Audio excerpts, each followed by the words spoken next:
Welcome to Lacrosse Classified, your go-to source for all things NLL and box lacrosse. We will bring you the biggest names and best storylines in the world every single week. So settle down and listen up. It's time for Lax Class.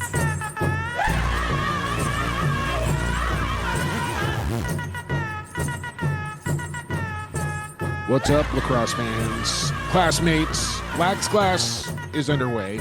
365 is this episode, which makes me stop here for a second and just, if you're a new classmate, first time you've ever listened to Lacrosse Classified, you can now listen to an episode of Lax Class every day for the next 365 days. A year. You can go a straight year with listening to Lax Class every day. Pretty cool. Jay Kelly, Lucas Archer with you, and another monster program lined up here for this week. And what should I do here? Lucas is sitting in his car. Looks like he's a little bit chilly, so let's get him warmed up here. Largy, welcome back to Lax Class. I'm going to tell the people what's coming on the show, but I'll ask you how you're doing first. Doing well, man. Thanks. Yeah. Currently in my car sitting at the Toronto Rock Athletic Center. Got some refereeing I got to do tonight. So doing this episode from the car. Had a good weekend, couple of Firewolves games, and I know you yourself caught some preseason action. How was your Saturday, Sunday? Oh man, it was okay. I don't know what's going on, Lucas. I don't know if it's just old age or whether it's the change in the weather as it's just dark and damp, and but I haven't been feeling particularly well. Like I got sick probably like a month and a half ago, and then I feel like I just haven't gotten back to like 100% since then. Something is just a little bit off. I'm not sure what it is, but now I got crazy back spasms going, and it's not a good situation. So I don't know what I'm gonna have to go visit Dr. McCann and see if he can straighten me back out or something, because I never really it almost feels like I turn a certain way and it feels like I'm being electrocuted, which is not what you're looking for. But That anyway, does not sound fun at all. No, it's not. Never get old, Lucas, is I think the message there. Whoa, hold on. I think we got to back it up a little bit. You're not old. You're just older than me. There's a big difference in that, Jake. You're much older. Yes, you're much older than me, but you're not old yet. You haven't reached that status. We have lots to talk about here this week. We had multiple exhibition games going on. You were at one. I was at another. Another was on NLL Plus for everybody to watch as well. And scores are flying around. So it just means we're getting all the much closer to the beginning of the regular season. We are down to just 3 teams left for our season previews. Vancouver, Las Vegas will be next week and the final week of our season previews. Halifax is up this week. Steyrs, you're off the hook. Couldn't run him down, Lucas, but we got the next best thing in no mercy. Mike Accursi will join us in quarter number 2. So we'll check the Halifax Thunderbirds off the list. And then quarter number 3, we're going to talk to Brian Lemon, VP of the National Lacrosse League. And Brian does a lot of things around the NLL offices. He has been around the National Lacrosse League since almost its inception, a former player in the league as well. But he handles all the officiating duties. He's the schedule guy, among other things. So Brian Lemon, I believe, making his debut on Lax Class. Took us 365 episodes to convince Brian Lemon to come on. But we got him. He's coming up in quarter number 3. Quarter 4, we will package up a little Who You Got update and Lax Class Lock of the Week, of course. Man, oh man, Lucas. Been on some sort of cold streak as of late. Yesterday could have been like glorious with a half a point here, a play there. I would have been planning vacation sort of thing. But Baltimore, the Ravens, 7.5 point favorites. 7. They win by 7, Lucas. I can't tell you how much money that cost. Oh my God. Enough about Sunday football. We will piece together a Lax Class Lock of the Week in quarter number 3 and probably go futures again. And then we're going to be Well, we might need to do one more or something else, and then we're into it. We're making picks. We're putting parlays together for week 1 of the National Lacrosse League season. Gonna be fun. What else? We got the Goalie Factory Goalie of the week. As always, here in quarter number 1, we have the big focus, but I almost want to make it a RyCor standout player of the week this week, Lucas. I'll do a little tease there maybe this week. So I don't know if we'll have a big focus, but we will have a RyCor standout player of the week this week. I think that is it. I had all these things on my mind that I wanted to talk about right off the top, and now I'm kind of like drawing an absolute blank. What's new with you besides like reffing and sitting in your car outside the track? Some news that I can share with the Lax Class listeners is I have accepted a new role as part of the media and communications department with the Oshawa Firewolves, which I'm Let's very go. excited. Thank you. Looking forward to it. I'm excited about it. Learned a lot from my time with the Rock last year during my internship that I hope I can apply with Oshawa. Got to meet the team this past weekend at our 2 preseason games at our new building. Great group of people from all different backgrounds, and it's going to be a fun season here in Oshawa. The turf looks amazing at Tribute Tell me Community about Center. these 2 games. Tell me about the 2 games. How was the, like, what were the crowds like? What was the vibe like in there? How's the team looking? All that stuff. Well, we only had a crowd. We only had a crowd on Saturday night. Friday was not open to the public, so Saturday was the only time that the public got to see the team for the first time, but it was good. Fans were excited. They were loud, energetic, enthusiastic. The goal horn inside the building is loud. So loud that when all of us heard it on Friday night, we all jumped out of our seats because it's so freaking loud. In terms of the team, they're looking good. Again, Albany, now Oshawa, probably the second youngest, if not the youngest team in the league in terms of age. So they still got some growing to do. Some development, which is going to come. They do have a couple of veterans that they've signed, which should help, but, they're going to be young. It's going to be a fun season for them. And I think it's going to be a really, positive movement and step forward in lacrosse. Durham region has been a hotbed. So many players coming out of there for a number of years to the NLL. And now that there's going to be professional lacrosse there, it's going to be something special. The 2 games, we won Friday night in overtime against Halifax, which was pretty good. Oshawa native Dyson Williams got the overtime winner. And then on Saturday, we unfortunately fell to one of our 2 new provincial rivals in the Ottawa Black Bears. I have to say, Jake, when we had Dan McRae on, I knew he said he was looking forward to coaching this team, and he got some tricks up his sleeve. It showed Saturday night against the Black Bears. He was pulling out things I've never seen before. Really? And yeah, it was pretty cool to watch. And I will say, I know watching Rob Hellier on TV is one thing, but in person is just another. He still has it at his age. Yeah, Robbie's a beaut. I will say this, Lucas. Although now you are in fact employed by the Oshawa Firewolves, you will refrain from using the word "we" when talking about the Firewolves on this podcast. I do that with the Warrior. I never say "we" when I'm referring to the Warriors. I never say "we" when I'm referring to Las Vegas.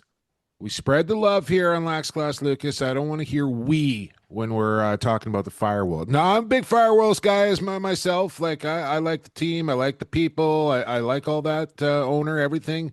We're not a wee house here at Lax Class. This is an unbiased West Coast podcast. That's officially out of my vocabulary, Lax Class fan. So Firewolves 1-1 on the weekend. And I believe the team has one more run next weekend in Brampton, I want to say. And then, like all other teams, final roster cuts will be made to finalize home and season opener for everybody. And like I said, it's going to be a fun time, and I know many people are looking forward to professional lax in the Durham region. Absolutely, as am I. What else did we see? We saw Colorado get past Toronto in overtime. Toronto kind of held a lead, and then Colorado went on a big run, and then Toronto couldn't score for a long time, but they get to overtime, and then Dylan McIntosh, former Warrior, gets the overtime winner. Hiltz, another impressive outing. This kid is primed for a big one.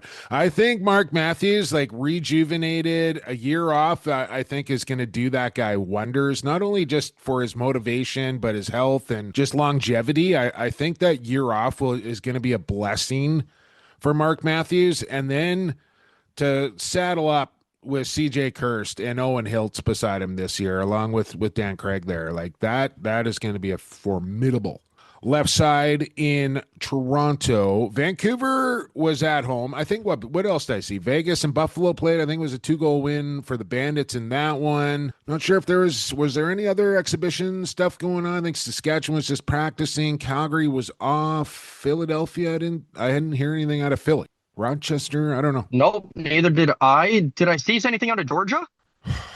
No, I haven't seen anything out of Georgia either. But I can tell you San Diego and Vancouver played an exhibition game. Starting off 1-0, power play goal from Keegan Ball. Okay, here we go. Then San Diego, I think at one point we're up like 8-2. They went on like a 7-1, 8-1 run. Vancouver just got behind the 8 ball. They weren't getting I don't know, like it just they didn't seem like they were all that engaged in the moment. I would expect a different looking Vancouver team this weekend. I don't think Kurt was too happy about it. Wasn't what I was expecting. I don't think it was what they were expecting either, but I don't want to take anything away from San Diego, who showed up and came to play, and I think the scoreline reflective of it. Like I think they just outworked and outplayed Vancouver that night. Yeah, definitely. It was I don't want to say that one team was necessarily in control. I think it was a case of many people and many different players still finding their footing in the lineup. It was a one-sided affair in the end. But I want to ask about the crowd because obviously, you said it on the broadcast. You were standing in the corner. You had players running towards you, running away from you, and it was kind of hard to see on the broadcast. So what was your vantage point like, and how were the fans? Yeah, vantage point was awful, but that's what you get at the field house up there in the old crow's nest. But crowd was packed, not a seat to be had inside the arena. It's been like that for the last couple of years. So fans are ready. I'm ready, and I would expect Vancouver to be a lot more ready this weekend. I believe San Diego is having their final week of training camp at home, and Las Vegas is going down to SoCal. So you're going to see some cool highlights of preseason game being played outdoors in the sunshine of San Diego, which is always like whenever I see box lacrosse outside, man, I don't know if there's too many things better than that. In the sun in San Diego, playing a little box outdoors. Come on. It is fun to watch. I've seen a couple videos, obviously, I online. I've yet to see it in person myself. Maybe that will change, but from the people that I know on San Diego and, others such as yourself, Shake, that have got to see their facility and all of that, I've heard it's fun. I've heard it's even cooler at night when you have the mountains and the moon setting. It's a pretty neat landscape. Yeah, I don't know how to quite bring it up or segue into the conversation of Austin Stotts, Lucas. Like a lot of people are pretty irate online, and for those who haven't seen, the National Lacrosse League has reinstated the services of Austin Stotts. His indefinite suspension has been lifted, which means a lot of different things. Like San Diego made him a qualifying offer back to control his rights back in August, I want to say. I wouldn't expect San Diego to sign Austin Stotts anytime soon. I wouldn't expect any team to sign Austin Stotts anytime soon. At least I would hope not. I'm not so sure, and maybe we can ask Brian about this. Maybe we can't. I don't know. But I think that the timing of the decision, I think, is what a lot of people are questioning.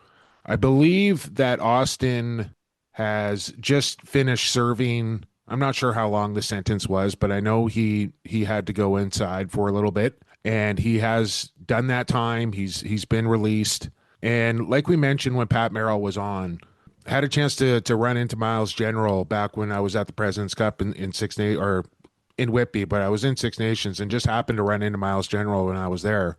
For people that don't know, Miles is an old Six Nations chief and a lifelong lacrosse guy who was a pretty rough character back in his playing days, but since then has gotten sober and has taken that to another level where now he is a sponsor and runs a nonprofit to help other Indigenous people get sober. So I think he has taken Austin under his care, and Austin has been sober. I believe he made a post back in August for his 1 year anniversary of that, which is amazing. I hope that really continues for Austin for a long time, if not forever. That doesn't excuse the track record though, right? Like maybe and probably most likely the alcohol abuse along with whatever else he was doing and taking during that time led to the path that he went down and all these things that he has done over the course of time that has found himself in a lot of trouble. And for me, that's kind of the problem, right? Is that it's not just, this isn't a first or a second or even a third offense. This is a fourth and a fifth, to the point where he's had to do some jail time. There's still some court proceedings that need to take place, I believe, that are scheduled for February. Now, whether we get to that point where Austin has to appear in court or whether they settle out of court and things get settled that way remains to be determined. But that's the part that kind of confuses me, with that still kind of pending. Like, so he's done time for previous things that he's done and now has other things loom. And listen, I do not condone any of it for what he has been accused of doing. Like, I think it's gross. I think it's heinous. I think it's awful. It's wrong. And there's really no excuse for it.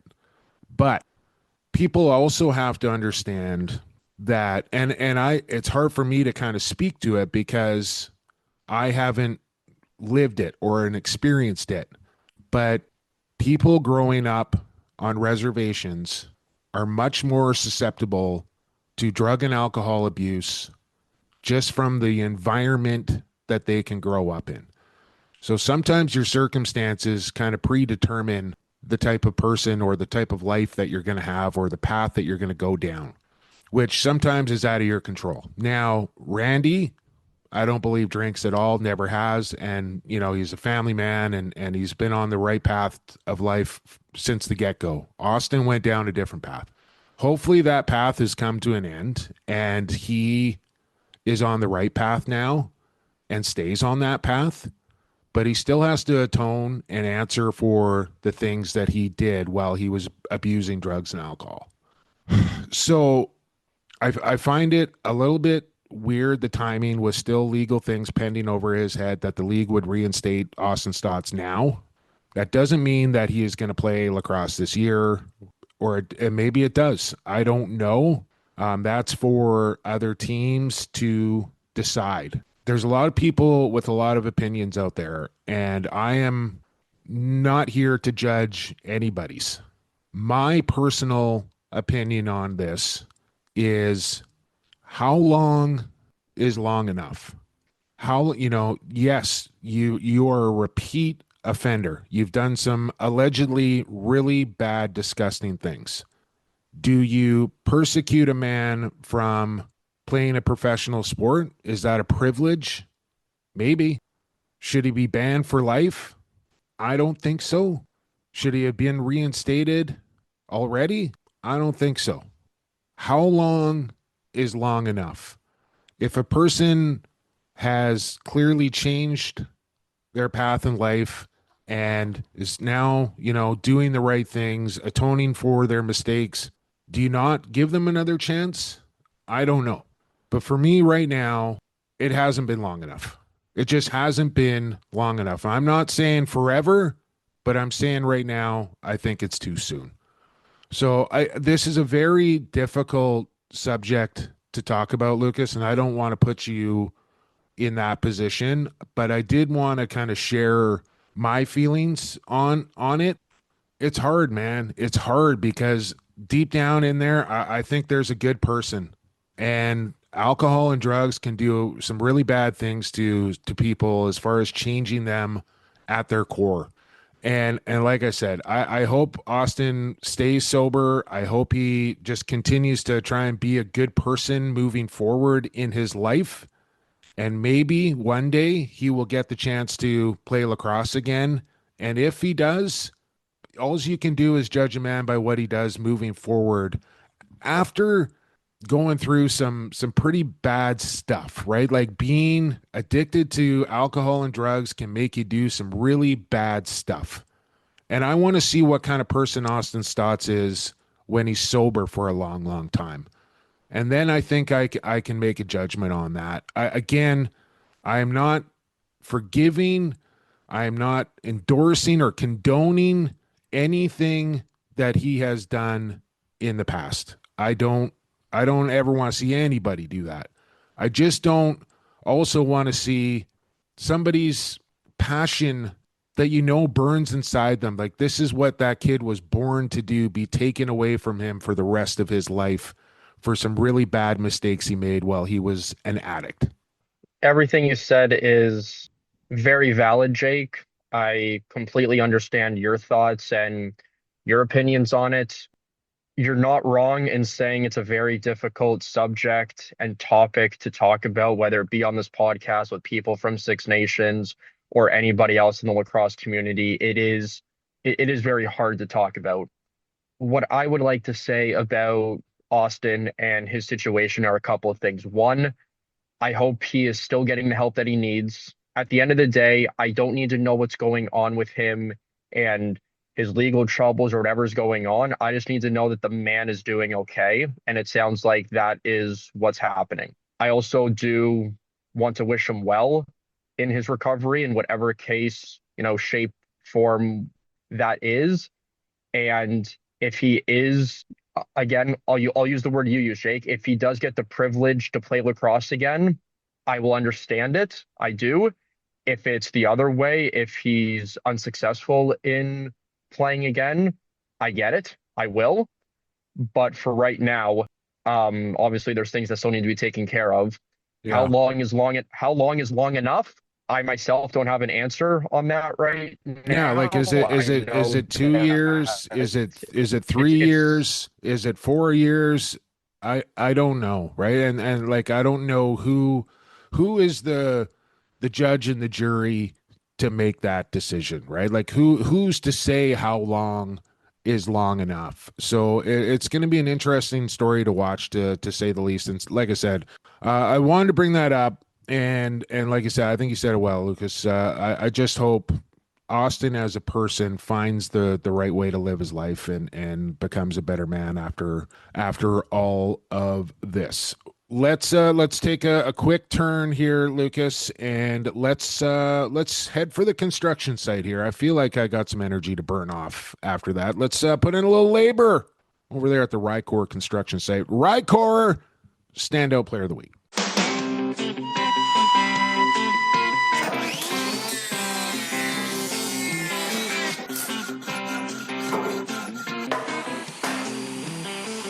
I'm a hard-working man.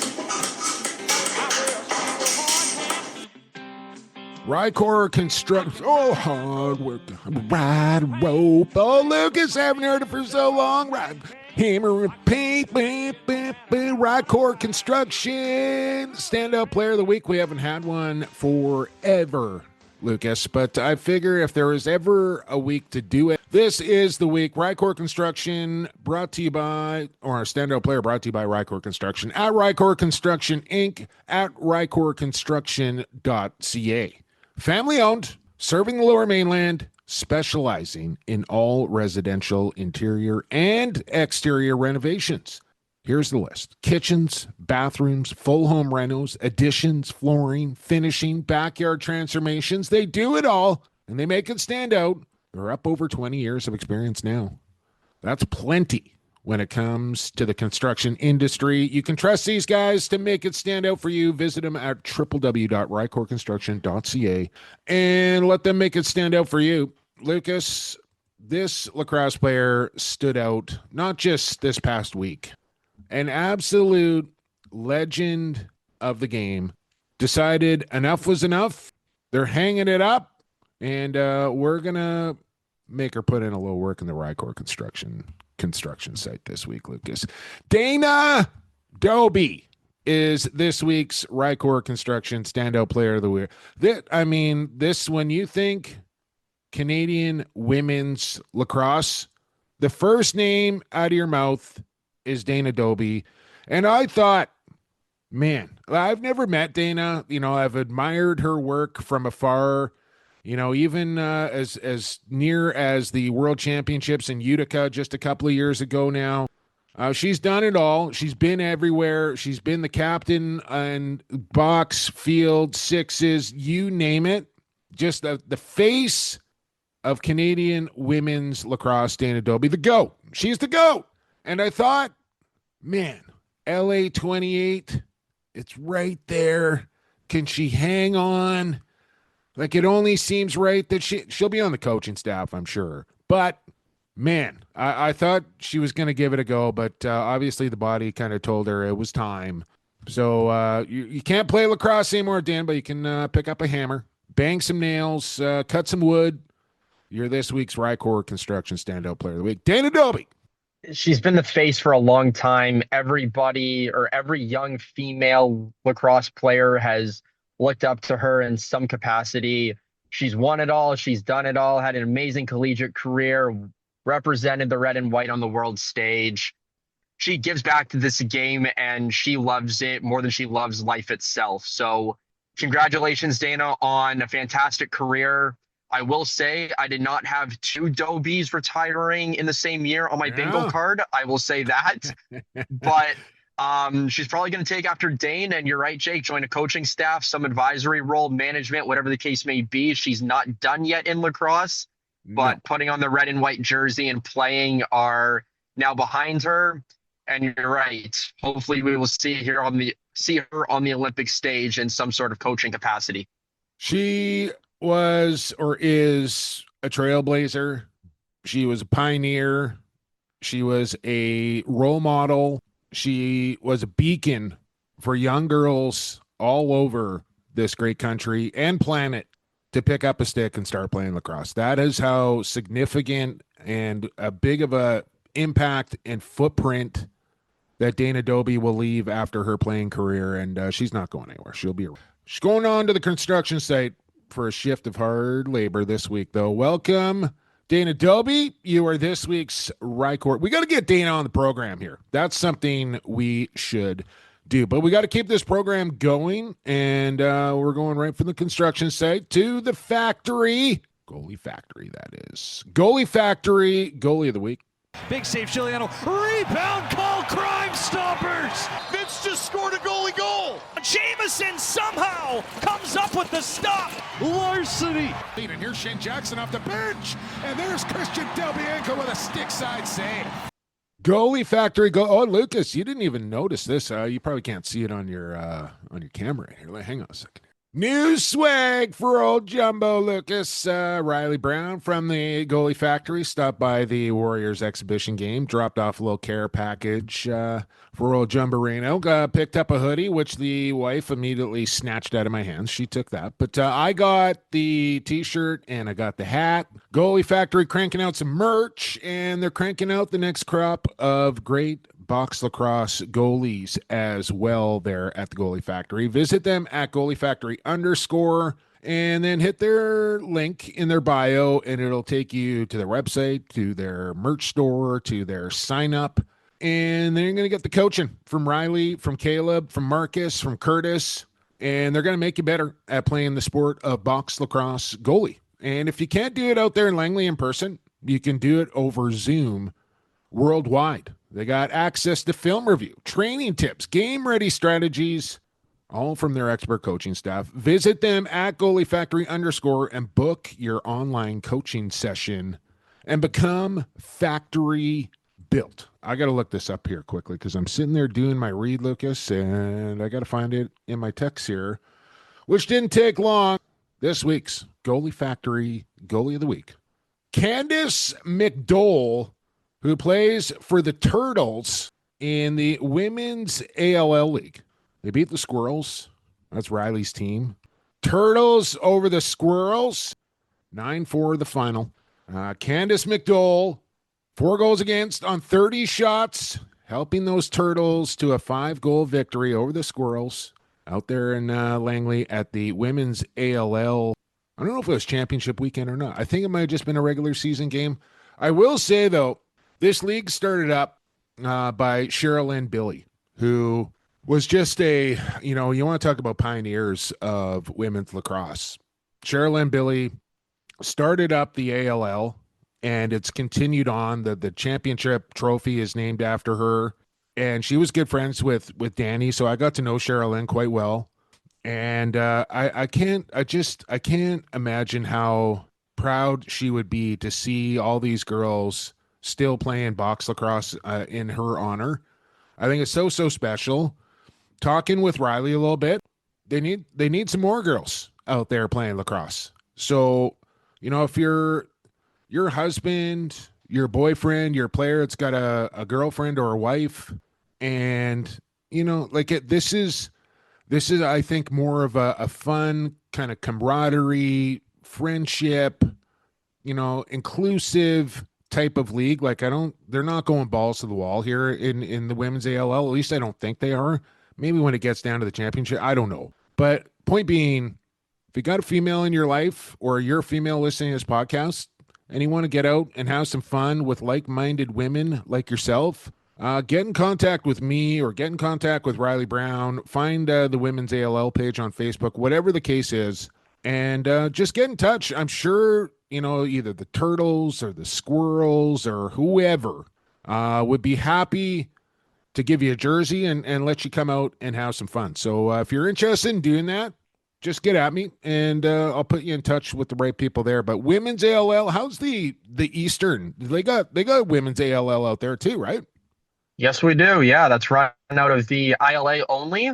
So a bit unfortunate that if you live, out here where I am in Durham, you got to trek all the way to the ILA. You've done that drive, Jake. It's not the most glorious one. Never again.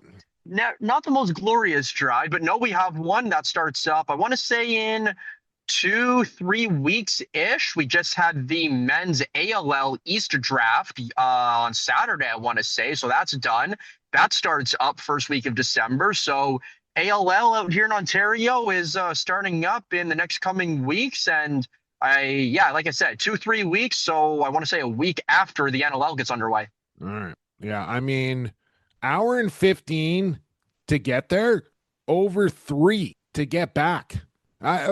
Same road, no accidents, just anyways, never again, Lucas, never again. And that was in the summer. You don't want to do that in the winter. No, I don't want to do it, period. I do want to get to break and get to the second quarter, as we'll be joined by the head coach of the Halifax Thunderbirds, Mike Accursi, joins us next day Classified. Hey, this is Sean Evans. You're listening to Lacrosse Classified. Welcome back to Lax Class. We're into quarter number 2, and quarter number 2 is brought to you by Edge Dynamics. They are passionate about supporting communities and driving growth. They're based out of Alberta and partner with nonprofits and small businesses to deliver sharp marketing strategies that make an impact. They understand the challenges of limited resources and are there to help you succeed. Whether it's growing the fastest game on 2 feet or strengthening your organization, they're with you every step of the way. EdgeDynamics.ca. Sharpen your brand on a global level. Visit their social media at Edge Dynamics Digital. This man rejoining the podcast has been the head man in charge, the bench boss since 2019, and the move to Halifax a couple years prior as an assistant with the Rochester Nighthawks. I just got that information solicited prior to hitting record here. Mike Accursi is on Lax Class. No Mercy back on Lax Class. How's it going, man? Good. How are you? I'm good, buddy. Does anybody call you No Mercy anymore? Like, do you still get that from time to time? Still quite a few. Yeah, it's been since the Ripper days, but yeah, that it's kind of something that's stuck. So was he the guy that gave that? He was. Yeah, he was. That was back when I was my first stint with Rochester, which I think was like 2005, and it's kind of stuck ever since. So usually when I get the guys in running or grinding them out in practice, they'll be like, "Oh, No Mercy's back." So I love it, man. Well, I believe you're just sitting in your car right now. You said you just I am. kind of got off work, and I know you're coaching the girls' hockey team. So tell me about that. How's that going? Women's hockey. That's got to be different Uh, than coaching professional men's lacrosse a little bit, I would think. yeah, it's very different, but I do love it. I've coached the girls' hockey team since I actually started teaching 25 years ago. So we have a really good team for the last couple of years. We were silver at OFSA 3 years ago. 2 years ago, we got beat out in the quarters. Last year, we got bronze. So same sort of crew is coming through. We've got some really, really talented girls.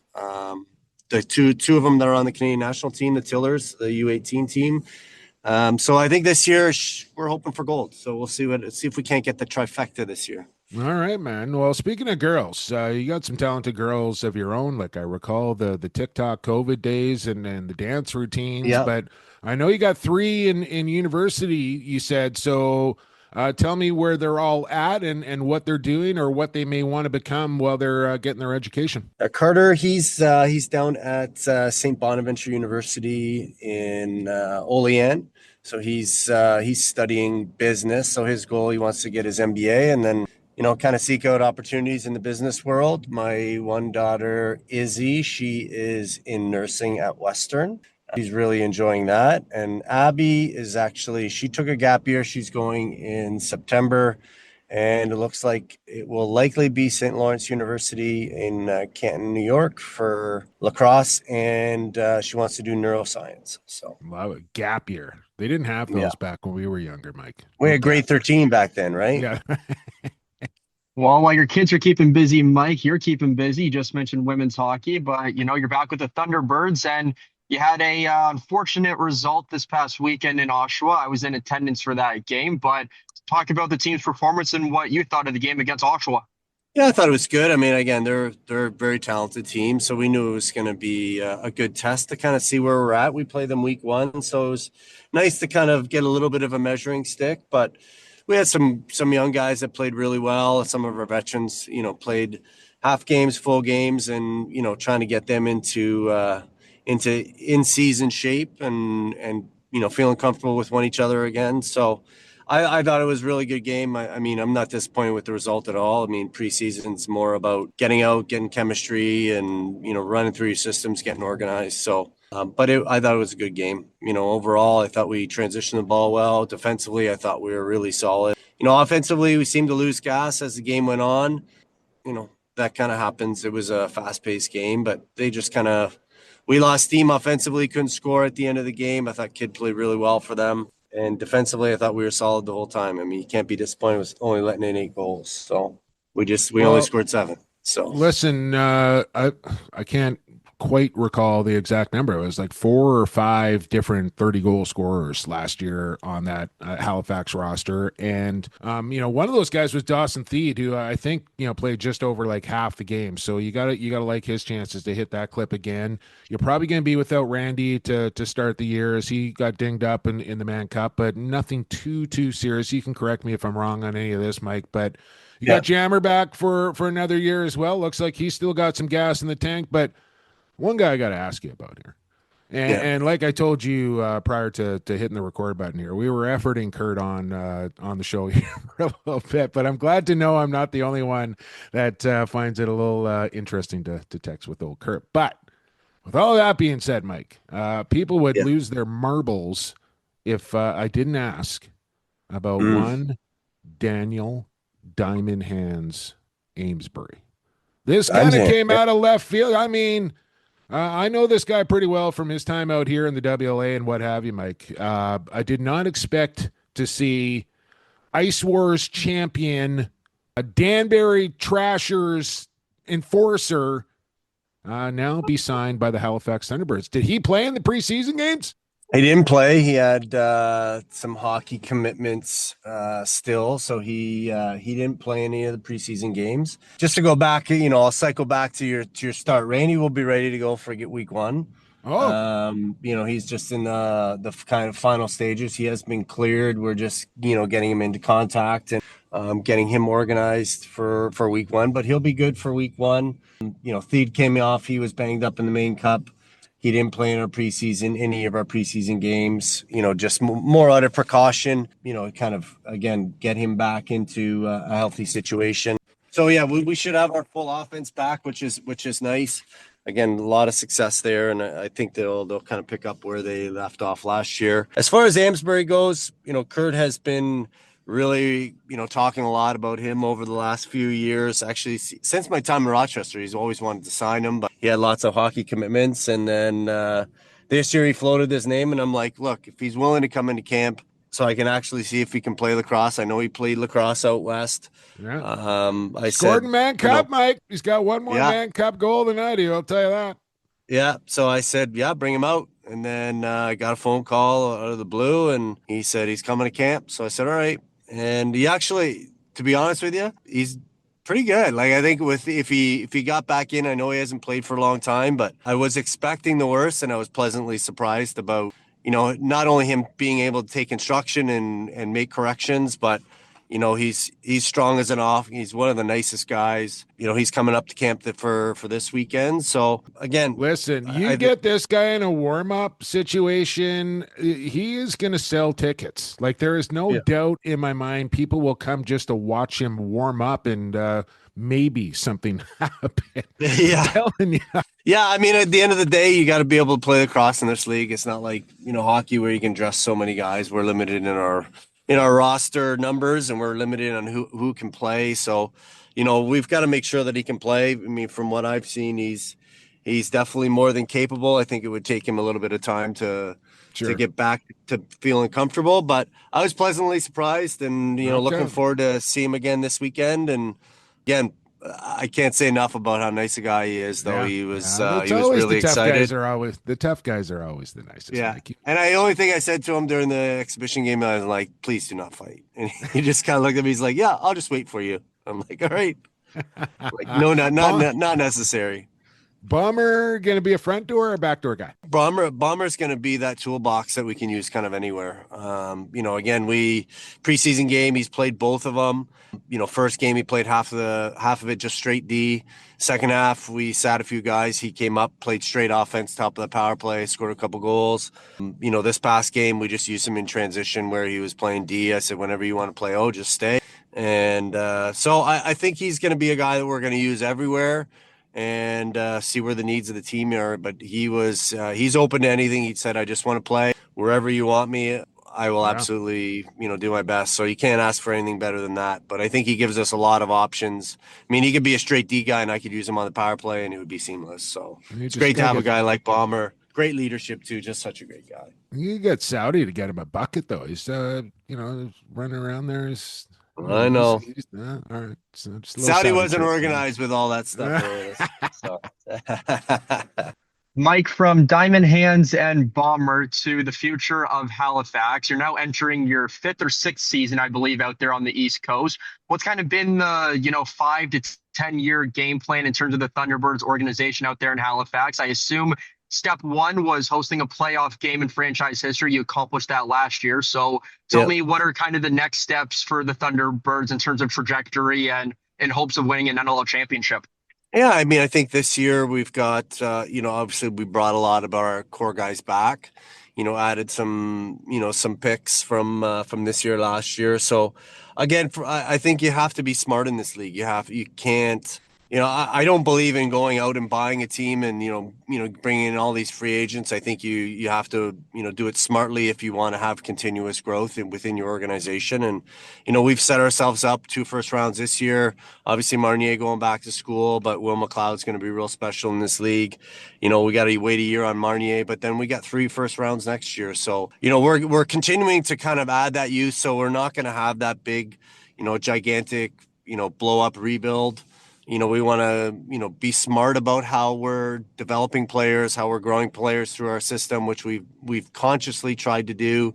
Obviously, going out and grabbing a few, unrestricted guys that have an interest in coming to Halifax, and we've been able to do that the last few years while maintaining our own free agents. So again, we've been selective on who we want to, bring into our organization. We obviously want good character guys, we want good locker room guys, and guys that are going to fill the void where we see that we can't do it with the guys that we're developing. So, bringing in a guy like Bomber was, priority number one, a guy that can play both ends. We were a little bit light on our right side defensively last year. But again, we're just trying to be smart with how we draft, who we're drafting, making sure that we're setting ourselves up so that we have continued success. If I look at this roster, I think anything less than a trip to the finals would be disappointing. Because we do have some guys that are getting long in the tooth and, aren't going to be around much more. And this group has been a real special group, especially because, a lot of these guys have been with me since day one as a head coach. So, we're going to work really hard to try and give them that opportunity. And I know the guys are really committed to getting back to deep into the playoffs. And, I'd really like to see this group, compete for a championship. And we all know that, playoff time, anything can happen in this league. So staying healthy, making sure that we're watching our minutes with the guys that are, need some extra time off. We might, give them that this year, do some load management, and then making sure that we're setting ourselves in a good position for playoffs. And then anything can happen. Load management. Man, that never used to just like that didn't exist a long time ago. Load management didn't exist, but also the guys are a lot different than back in the day. I was talking to Soupy about it. I'm like, man, we had a few guys missing at training camp for one reason or another, and I'm like, how many training camp sessions did you miss as a player? And he's like, none. I'm like, how many practices did you miss? He's like, none. Yeah. And I'm like, man, these guys are just different. They're soft. You can't say anything but that. They're just not that same grit level as the guys that some were guys in my can generation. Do it. If Josh Byrne or Dane needs a week off, that's one thing. Like if I tried to pull that, it'd be like, yeah, just stay home next week. We don't need to yeah, absolutely.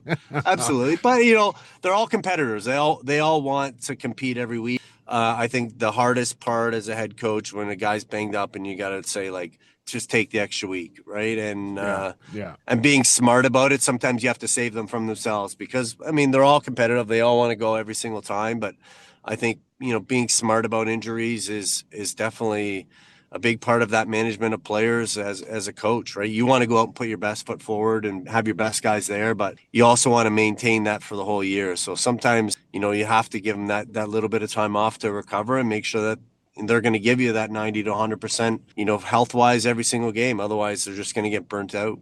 Especially a lot of our guys have played a lot of lacrosse last few years. Yeah, absolutely. Absolutely. So, a couple more minutes here with Mike Accursi. And, you talked kind of like championship or bust with this roster, Mike. And, for long, for a few years anyways, the buzz was, okay, like we need a home playoff game. We need a home playoff game in Halifax. You had, those close calls against Toronto for a couple of years and just couldn't quite get over the hump. Then you get that, right? And it's Saskatchewan. And right there again, like it's just such a fine margin to either get there or not get there. And we've kind of seen that with Halifax the last, I want to say several years, right? You guys have been right there knocking on the door. People always want to kind of turn to your goaltending, Mike, and Warren Hill, has, when Warren Hill is on, I think he's one of the best in the league. And when Warren Hill's not on, it's pretty apparent as well. And I think Hutch, he started to kind of make a case for himself. Do you have a plan in goal for what you kind of want to see play out throughout the regular season leading into the playoffs? Yeah, I think you hit the nail on the head. I think, our goaltending has been, Warren is exactly that. He's either amazingly hot, best goalie in the league, or, some games he struggles, right? So, coming into last year, Hutchie was younger, coming back. I wasn't really, as a coach, you have to be confident you put your backup, goalie in. It's not just, and we need to stop the bleeding. We still want to win the game. I thought Hutchie, came in off the bench. He won us a few games, kind of closed the door. We gave him a few starts. And he did really well. We gave him that first game, first playoff game in Halifax, and won that one. So again, I think that comfort level for him is a lot more. He's more comfortable in the pipes, knowing that he has the trust of the guys, trust of the coaching staff. I think it'll be much the same this year. I think we'll give Hutchie a few starts. I think Warren is really good against certain teams, and other teams he tends to struggle with. So we'll look at that historical data and make sure that we're putting our team in the best position. But, coming into the season, yeah, Warren is still our number one. But I feel like, Hutchie's kind of like that 1B that I know that, and I have faith that he's going to be able to step in and play big minute for us when we need it. And he's shown that last year. And, I have faith in both of our goalies to, maybe me be more like a tandem this year and get the job done. Mike, my last question for you before I let Jake wrap things up is I'd be rude if we brought you on the podcast and I didn't ask you about the work that Mackie Jenner has done for not only your team and the organization, but for the NLL and box lacrosse as a whole. Speak to her actions and, just who she is as a person and what she's been able to do for the sport. Yeah, I mean, one, Mackie is just a wonderful human being. She's one of the nicest, sweetest girls. She's very, very hard working. The only Jenner, Accursi, eh? The only Jenner. Yeah, exactly. Well, I would say the better Jenner. I can say that. One of the best Jenner.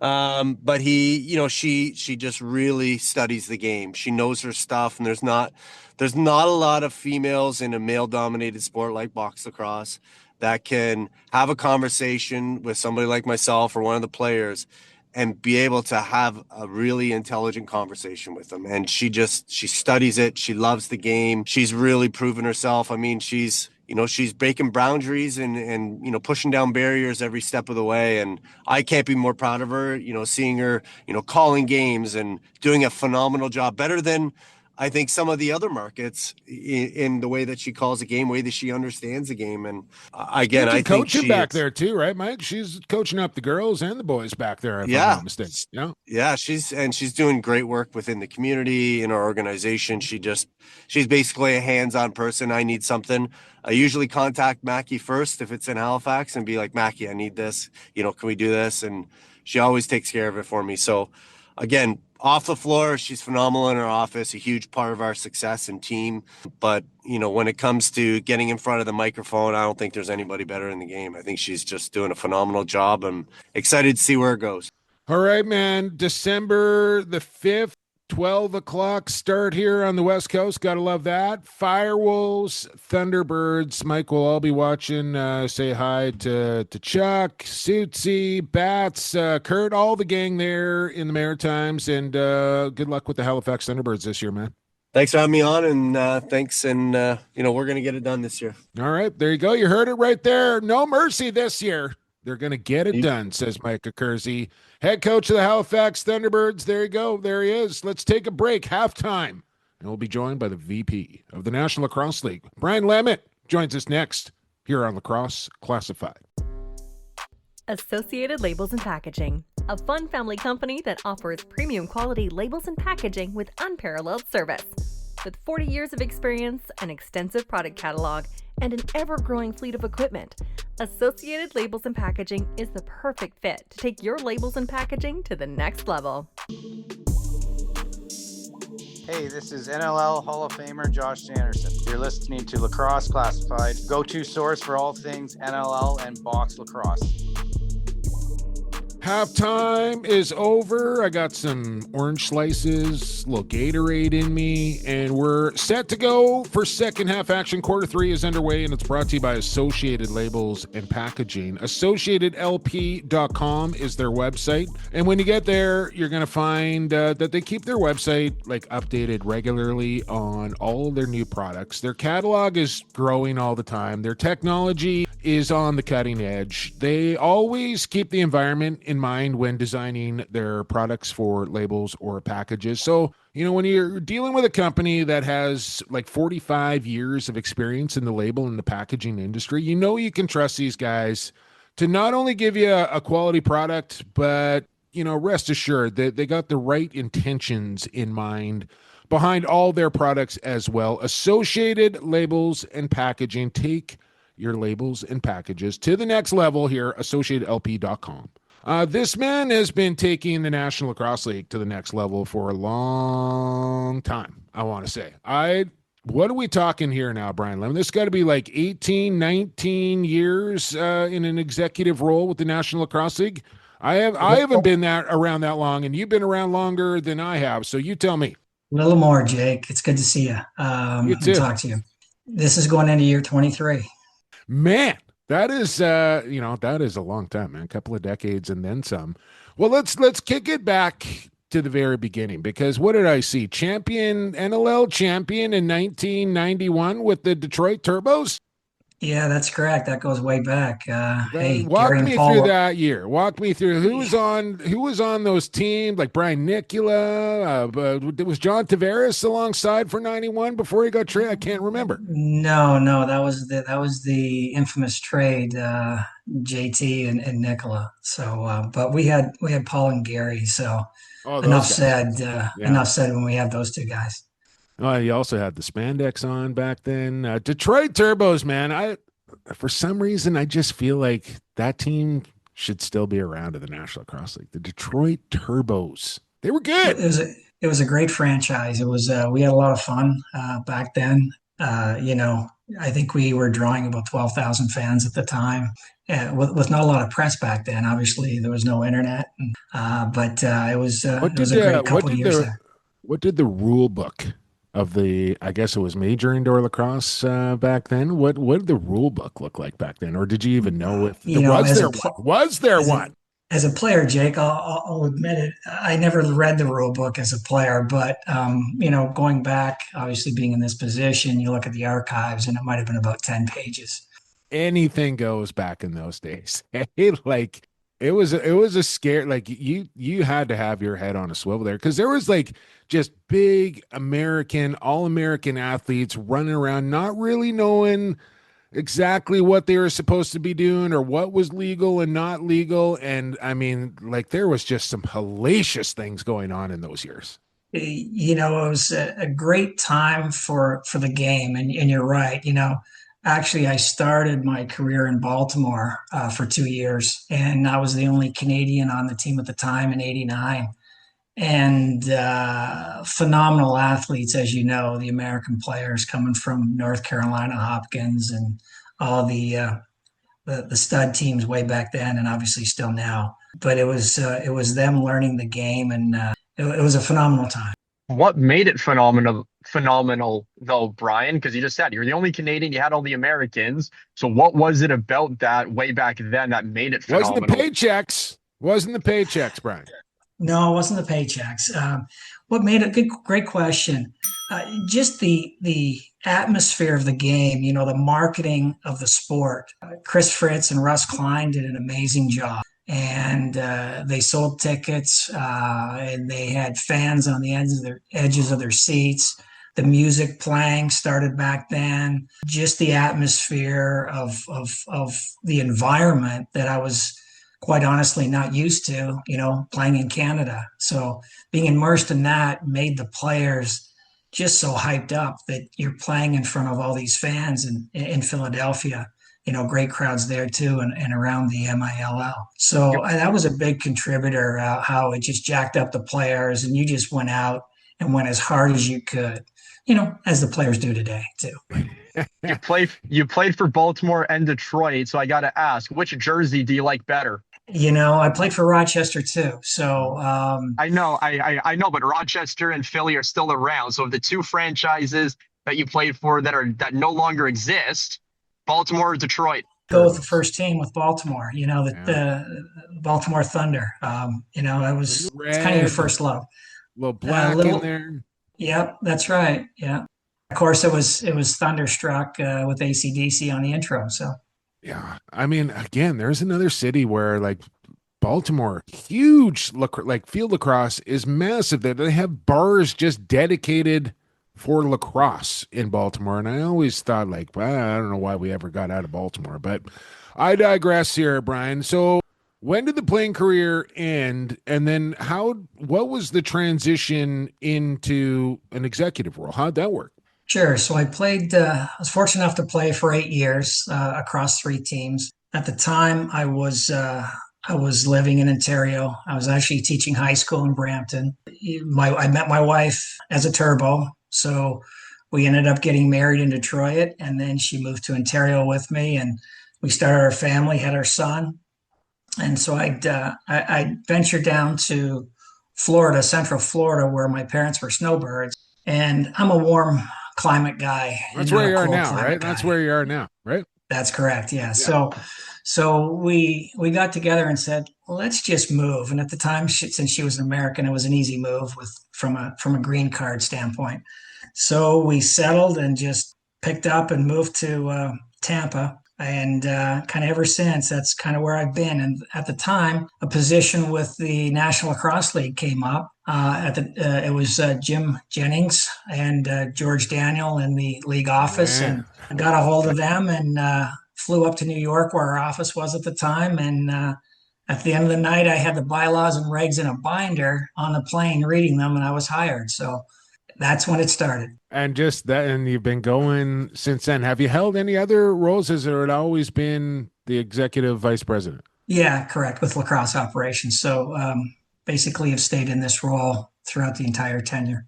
And during that time, like if we're going back to Jennings and George Daniel, and we're talking Doug Fritz, and we're talking, like, you've seen many a things like come and go and be good and be bad with this league. Like, I'm trying to think, like, in the 23 years that you have been around the National Lacrosse League, all the teams and the expansion, contraction, dispersal, and movement and relocation, different commissioners. And what do you think when you sit back and think about the last 20 years of this league? There's a lot of history, and there's obviously a lot of positives, and you learn from those years in the past, and you keep moving the sport forward, and that's certainly what our commissioner is doing right now. So it's an interesting history, and finding franchises in the right spots and the right owners and the growth, and there's been that upwards trajectory towards that. Yes, you lose some teams here and there, but I think the league's on solid footing, and it's a great time to still be in the National Lacrosse League in my position. You talked about moving forward, Brian, and everything you've seen over the past 2 decades. And one of the things from my vantage point as a young official that I've seen is now 3 official system out on the floor. So I want to ask you a little bit about when the league decided to put 3 officials on the floor and what the future of officials in the National Lacrosse League looks like, especially getting females involved. Yeah, great question. You look at, and this is attributed to really the dedication of a lot of our governors and general managers, coaches, and the competition committee that works tirelessly. And I facilitate that committee for all these years, for the 22 plus years. And we look at the game in the off season, during the season. We do surveys to all our member clubs. We get together every summer, in-person meetings, Zoom calls, periodically throughout the season, at the end of the season, to really improve the game. And you look at, to your original question, at that time, we felt that this game was so much faster. The athletes were faster, stronger, and we needed additional coverage, floor coverage, and therefore instituted a 3-man system into our playoffs. I believe we did it for 1 or 2 playoffs, and then the following year we made it full time throughout the regular season. And it's been a great addition to our game. And certainly there's a level of player safety involved too, because with 6 eyes now, we tend to be able to pick up more of the behind the play stuff that can happen. Absolutely. Here with the VP of Lacrosse Operations, Brian Lemon. And man, I'm probably going to, kind of bounce all over the place here, Brian, but I want to ask you about young officials like Lucas here that, are pressing to kind of get to the next level. And, I would say officiating right across the country and Canada, I'm not sure what the landscape looks like in the United States, but I mean, there's a need, right? A lot of officials kind of get to a certain point and then they kind of had enough. I'm going to get out of this. So I know there's a need for young officials, and we have to have a clear kind of pathway. And like I said, my brain is bouncing around here, and I love the National Lacrosse League rulebook more than any other governing body as far as lacrosse goes. I know, and that's because of guys like yourself and the competition committee that every year get together, they look at the rulebook, they look at the past season, they look ahead. How can we make it better? What's going to make it better? Do we do something wrong here? Do we do something right here? Should we do more of this, less of this?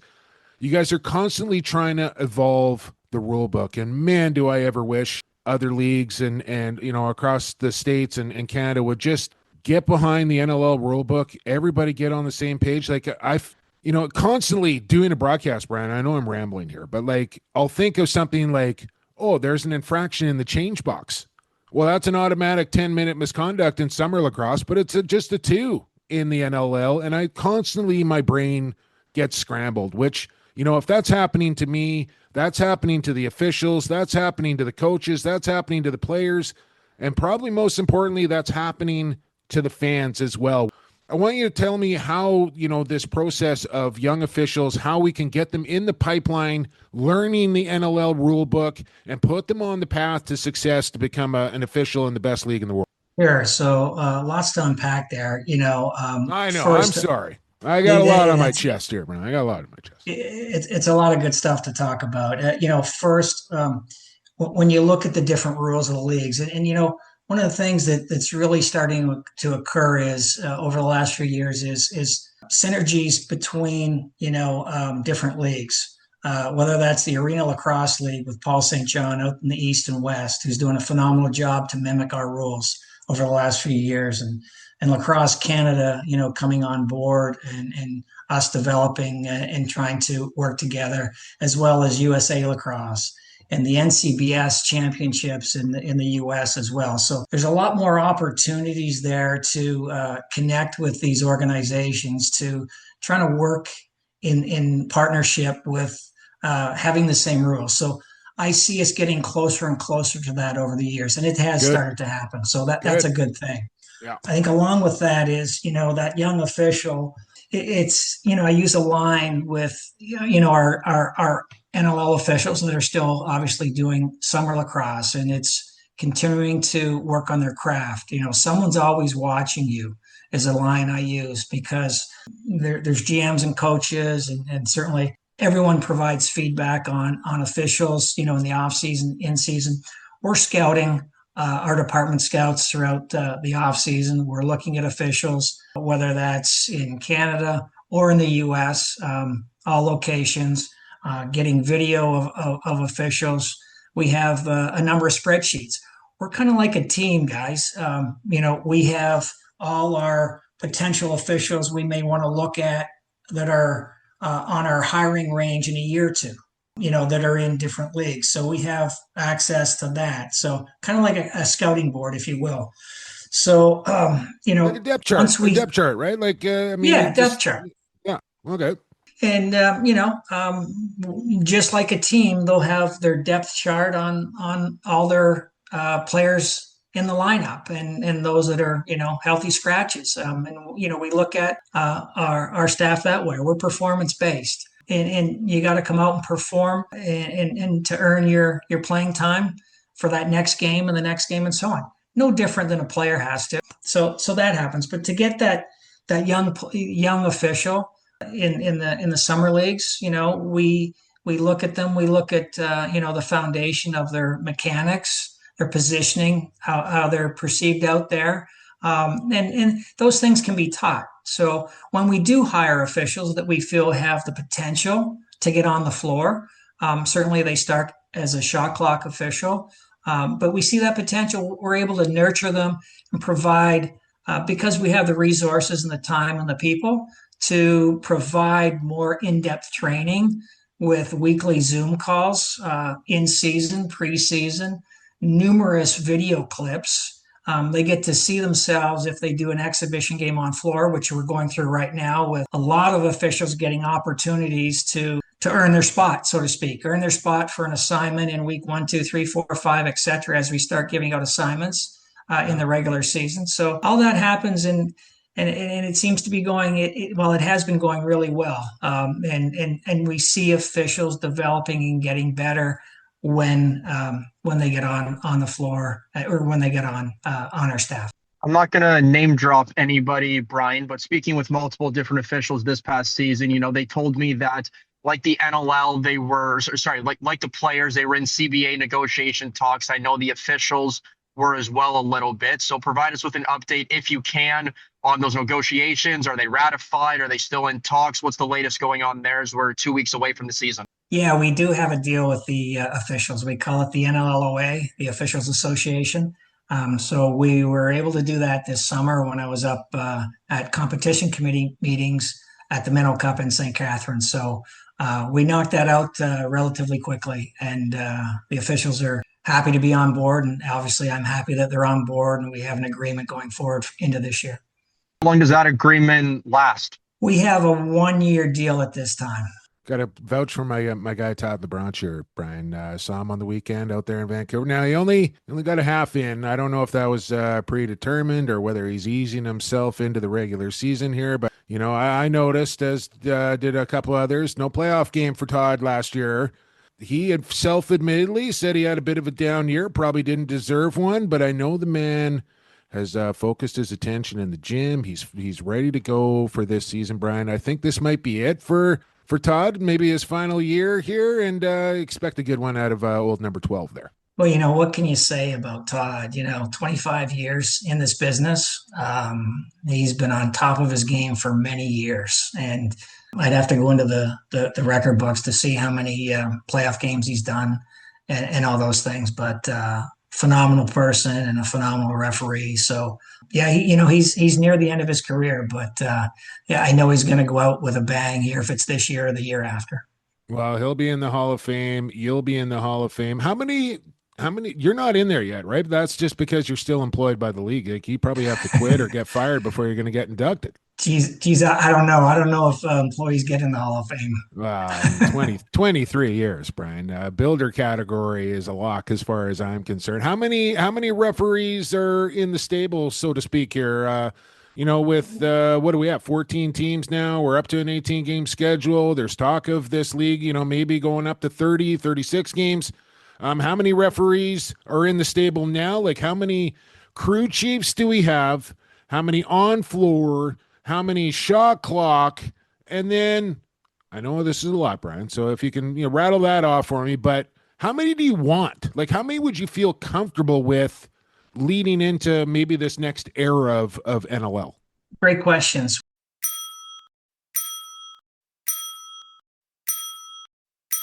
We have 61 officials on staff. We're always trying to work the officials up the ladder, start in the shot clock position, get on floor, get your experience and perform well there, and work yourself up to a crew chief. That should be the ultimate goal for every official that gets hired. The reality is they all don't make it to the crew chief spot, but they continue to work at their craft and they develop from that standpoint and reach their level of performance. We have approximately 8 or 9 crew chiefs. Certainly some have been in that position for a number of years. Some are relatively new over the last couple of years. And we're going to introduce, 1 or 2 more in that position that have been strong performers as a game official. So do we want to announce that? Do we want to announce that right here, right now, Brian, or you want to hold that back? I got to let those guys know first. No, I'm just kidding. Okay. They know who they are. We keep good communication lines open as to those crew chiefs. Lots of game officials for the other 2 positions on floor. I'd say we probably have about 20. Ballpark figure. I'd have to total them up. And then where do you want to get to? Where do you want to get to? Like, what's the number you'd like to be at? We're in a good spot right now because the shot clock officials that we have hired, and we hired 4 over this past year. Previous years, we've hired higher numbers. So our stable is very full. It's competitive. It's kind of like, having your coaches on here and they're looking at their roster right now with a 21-man active roster and 4 practice players. And it's about, hey, it's competitive to get playing time, for those practice players to get in. So each kind of level pushes everybody and to perform, and they work together in a 4-man crew. So our numbers are good, and we'll continue to look no stone unturned for any potential hires in the off season or in season for that matter, for those that are in the ALL. And certainly, again, a shout out to Paul St. John for the Canadian leagues on the East and West. some of our officials that are not a regular on floor, maybe they get one assignment every 5 weeks versus, say, your crew chiefs that are working very often every weekend. They'll get into those ALL games to keep their game sharp. So a great testament to them. You're watching the opportunity. 100%. You know, we have eyes on them, and we're talking to Paul St. John and his referee and chiefs at the same time to monitor them and to make sure they're ready to go when their assignment or when their number is called. You said you have 61 officials on staff, Paul. Correct me if I'm wrong, but I know you have Brian, not Paul. Brian. Sorry, Paul.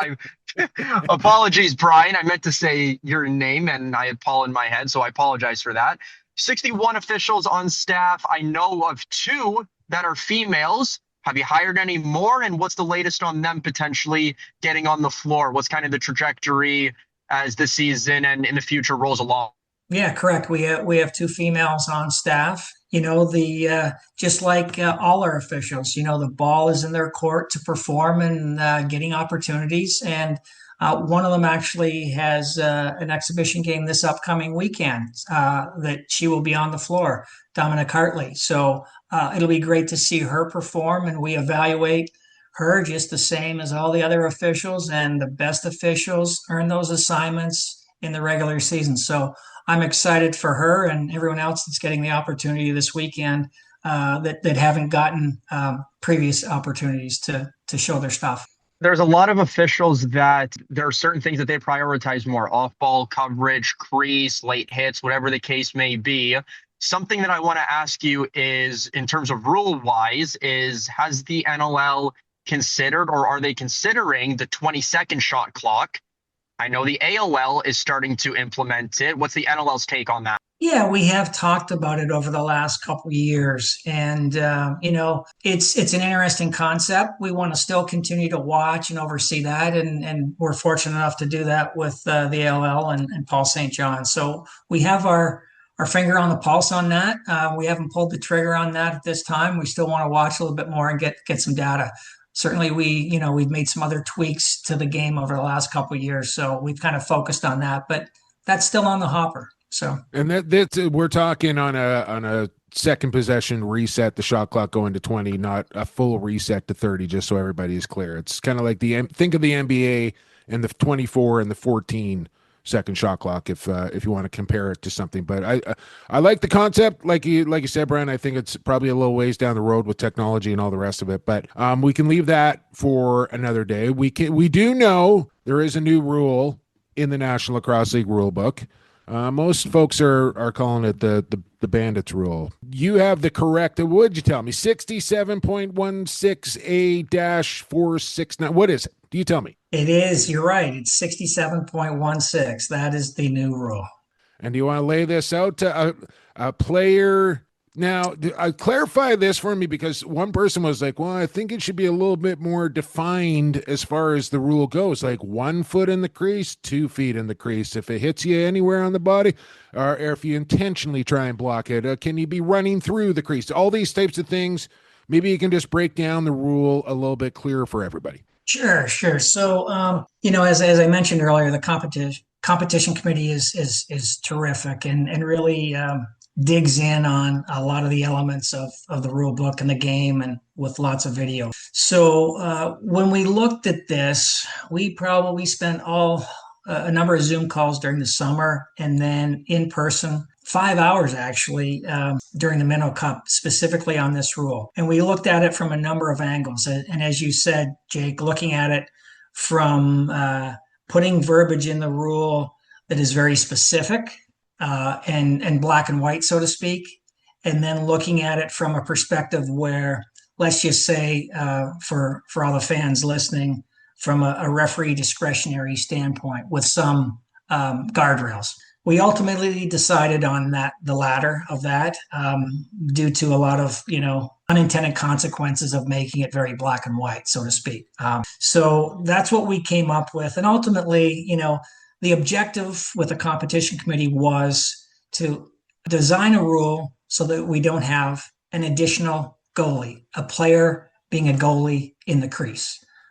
So that's an easy way to break it down. And if you have and we're obviously going through week 1 and week 2 completed of the exhibition games. So we have some videos thus far. And I would say, the rule is working. We're not seeing those players acting like a goalie while they're in the crease. So obviously it's an adjustment for players, coaches, and officials. But so far, so good. I'm liking what we're seeing so far. And there'll still be some review as we go into week 3 of the exhibition season and probably the regular season.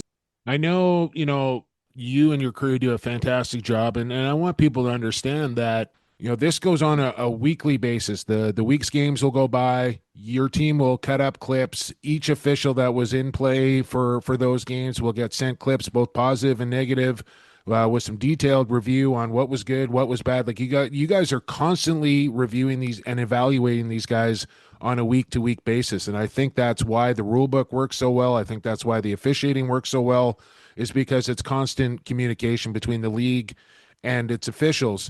So I want people to understand that. The last thing I want to ask you about, Brian, unless you want to say something on that. Yeah, I was just going to say, you know what? It's an honest evaluation. We keep officials accountable. This game is extremely tough to officiate. I think, Maybe the looking at all hardest. the other sports, and it's probably the toughest to officiate. We have the sticks up high, unlike hockey. The ball's in the air, unlike hockey, where the puck's on the ice, and compared to some other sports too. So we do have the best officials in the world for box lacrosse, no doubt about it. Are they going to make mistakes? Yes. Do players and coaches make mistakes? Yes. Do I? Yes. So, we try and minimize those. And as you said, you're right. We cut clips on some phenomenal calls that these officials make and areas where they need improvement. That's how you're going to continue to make them better. So, Yeah. So that's the only real significant rule change in the rule book this year. The focus calls are still, the off-ball cross-checking and slashing. You guys are going to keep a tight lid on, especially through the preseason, kind of set the bar, set the tone early on for what's going to be allowed and not allowed in those areas, Brian. The schedule, and I think I mentioned this to you probably a few weeks ago now, but I got to thank you publicly here because I know it is the furthest thing from your mind when you are designing and putting the schedule together, but somehow, some magical way over the last 2 years here, you have managed to not have any Vancouver Warrior or Las Vegas Desert Dog games overlapping each other for the most part. I think there's one this year, but when I look, this is a day when the NLL schedule comes out that I am just so anxious about, waiting to see, okay, how many is it going to be this year? And for the last 2 years, it's been unbelievable. So thank you for that. Just keep up the good work is all I can say there. But while the seats, go ahead. Sorry. I like to think that I was thinking about you, Jake, but I wasn't. Because there's so many other parameters in it. I know. Well, this is why I'm glad it worked out for you. Yeah, this is what I want to talk to you about because, I mentioned this with Brett when we had him on a couple of weeks ago, is that, while these CBA negotiations are going on and we got a light week 2, I think there's only 2 games and then, it's a little bit more backloaded and people are going, oh, if we miss any games to start the year, you just plug them in a little later on in March or April or whatever. No problem. It's a problem. I don't think people understand how difficult your job is when you're sitting there with 14 teams and 9 home games for each and every one of them. Some markets have NHL, some markets have NHL and NBA, some have rock concerts, some have trade show, all these different things going on. And somewhere the NLL falls in that pecking order, depending on which building it is. And you have to play a game of Jenga. Okay, does this work? Oh, now I look down the road, that doesn't work there. I have to how do you do it? Is my question. How do you do it? It's a process, and it takes from start to end probably 2.5 weeks if I'm lucky, if I'm fortunate and things fall into place. You're at the mercy, as you said, of the availability of the arenas. And I'm kind of like you. I'm crossing my fingers when I get those dates that we don't have 14 teams wanting the same Saturday or the same night, Friday or Saturday, I guess.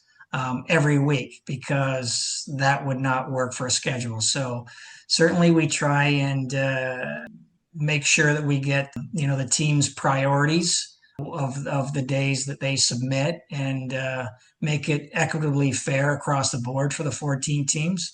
So and just get the as an schedule. example, just take Calgary, for instance. They have 9 home games. They may give you what, like 15, 16 dates that are achievable. And here's the best 9 that we want, and then so on. And then you kind of have to drop them in where you can.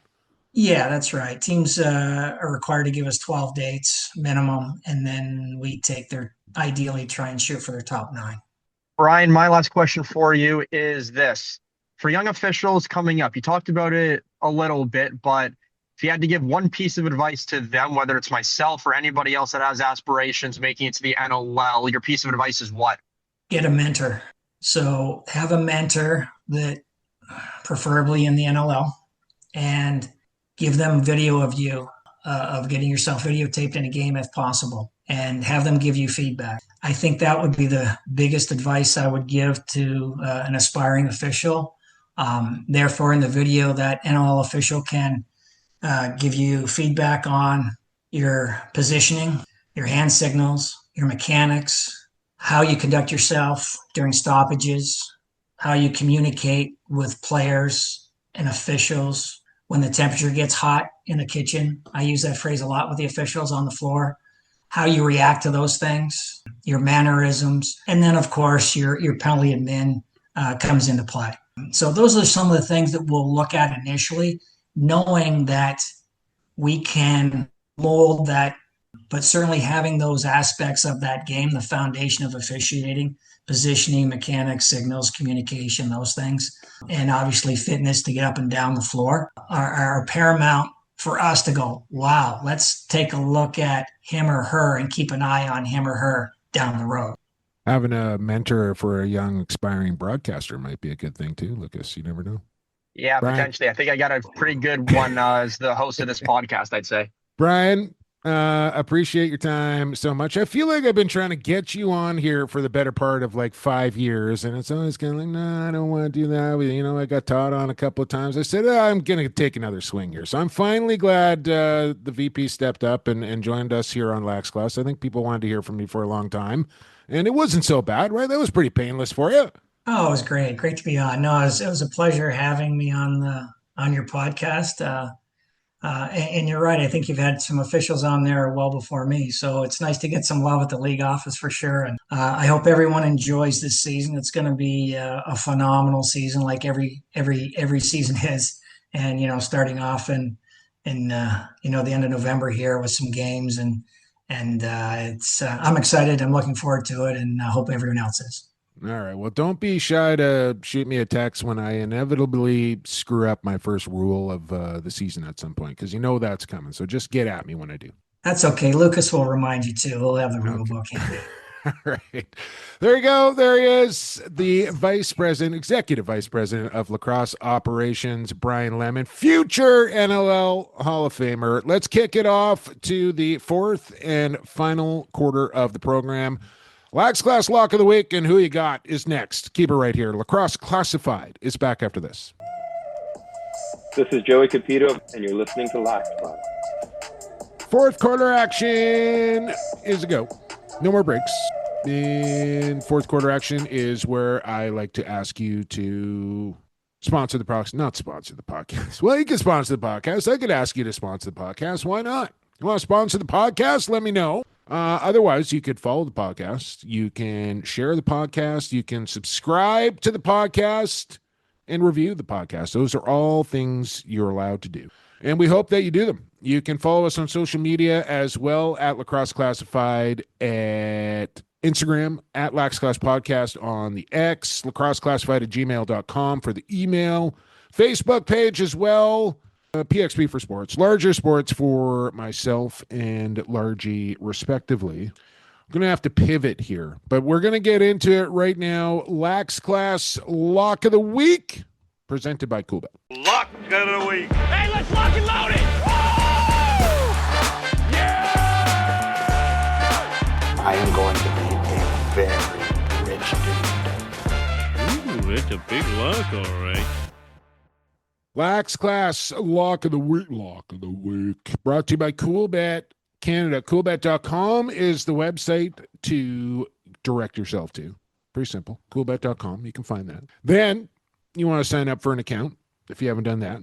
And this really the perfect time with the NLL season just days away now. Get the Coolbet account juiced up here and have some fun during this National Lacrosse League season. Not only NLL, but they got it all up there. NFL, NHL, NBA, MLB. Laid a couple down on the Grey Cup. Congratulations to the Saskatchewan Roughriders. I know how much that championship for that province, that city, really means. Our boy Greggy was there along with Jakester and a couple other cool better guys there sporting the gear. They were having a time. Couldn't quite get seats right on the 55-yard line, Lucas. They had to settle for 54-yard line there in the CFL, but looked like a good time in Winnipeg last night for Patty and the boys. So we were going to try and do a little parlay for the goalie union. But it didn't quite work out because essentially we were going to do goalie wins. And he's like, yeah, but that's essentially just like team wins, even though it's kind of not, but it kind of is. So we're staying away. Sorry, goalies. You can talk to Coolbet. We can't do goalie wins. So we're going back to just player props here. And Lucas, nobody's got time for the under here. So all overs on this. I don't know what it's going to pay quite yet. I don't really care. This is going to win. So whatever it pays, just empty the account out on this one right here and then re-sign up. Maybe make a second account, get your bonus, whatever. Because this thing's coming home here. I kind of took my time with this, picked out 3 that I just really love the over in. And it is Q and the Colorado Mammoth. Q over 32.5 goals. I think this guy's going to get at least 40. So safe bet there. Donville at 77.5 points. You kidding me with this? Donville could be looking at like 90, 95 points this year, if you ask me. And then Jones at 33. What did he have last year? Like 38, 39, I think, with Philadelphia. Look it up, Lucas. But he's got the number set here at 33.5. And I think he's going to play an even bigger role in Las Vegas than he did in Philadelphia. He doesn't have Joey Rez over there taking shot after shot after shot. So Jonesy, he's a pass-first guy, but still, I mean, we're talking, what, like two goals a game here for Mitch Jones? Come on now. 33.5, we're going over on that as well. And if you go to coolbet.com, sign up for an account, put in the bonus code Lax Class, get your free money, $200. Then you got 400. Then you hit the exclusives tab, and you're going to find a third exclusive parlay courtesy of Coolbet and Lacrosse Classified. We have the win totals, and we got 2 player prop parlays up there as well. And you have until November the 28th to get down on this. But don't delay. Lock it out. Spread it out evenly. But I really like this one here, Lucas. This one's coming home. What did we say Mitch Jones at for his goal totals? 33.5. All right. So we're taking the over on that. He had 31 last year in Philly. But there was some injury so we're asking trouble him there. There was. He had a little dry spell there, too. Things went sideways in Philadelphia. Like, I don't think he's going to have that. Like, he went like 3 games where he didn't score a goal. That's not happening this year. No, it's not. So he's going to get more weather. He's got the wife down there. He's going to be golfing every day. Like, this is going to be peak Mitch Jones here. I'm talking this year. Taking the over on all 3. I love them. 2 Desert Dogs and a Colorado Mammoth. We're kicking it to the west. It's going to be fun. And yeah, Andrew Q out there in Colorado, big hole on that left side, him playing with Will Malcolm. I think Q is just going to shoot as much as he can, and it's going to be. Speaking of shooting and biases here, West Coast Bias Podcast, as always here. I was every now and then when I'm flipping through Facebook, I get this like vintage lacrosse crosscheck.com feed come through my algorithm. And I don't know why, but like more often than not, it's a Paul or a Gary Gate highlight. But it's always one of those 2 guys just pumping one past Steve Dietrich with the Rochester Nighthawks. And the one I saw yesterday, a little bit. One I saw, Gary just coming across the top of the floor with like from the right side, from the left side across so going back across his body, like the opposite way.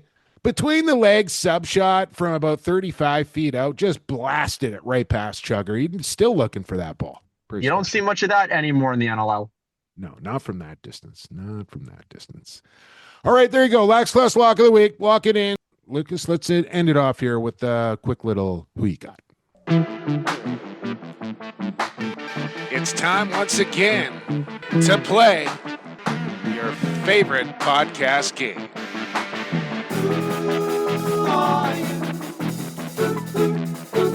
Who you got? Who are you? No, that was a little bit better. The acoustics from the car seat there, Lucas, just didn't really float my boat there. But we'll work on that next week.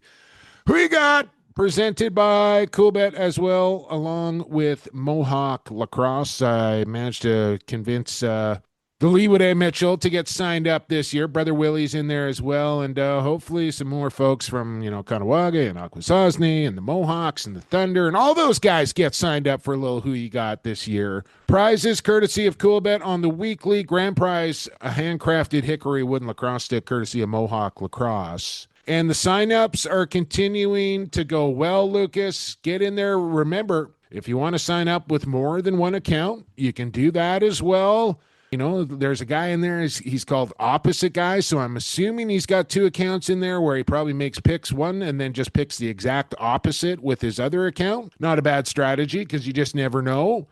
Again, don't forget to join my buddy Adam Levy's Preston's Picks as well. I see a lot of people in Preston's Picks that aren't in Coolbet or in Who You Got, and I see vice versa as well. So I don't know what's get in them both. Why not? I think Adam's offering up like 2 season tickets for the Grand Champ. I don't know what he's doing for the weekly, but get signed up for Who You Got. They're right in the same little spot there at Office Pool Junkie, Preston's Picks, Who You Got.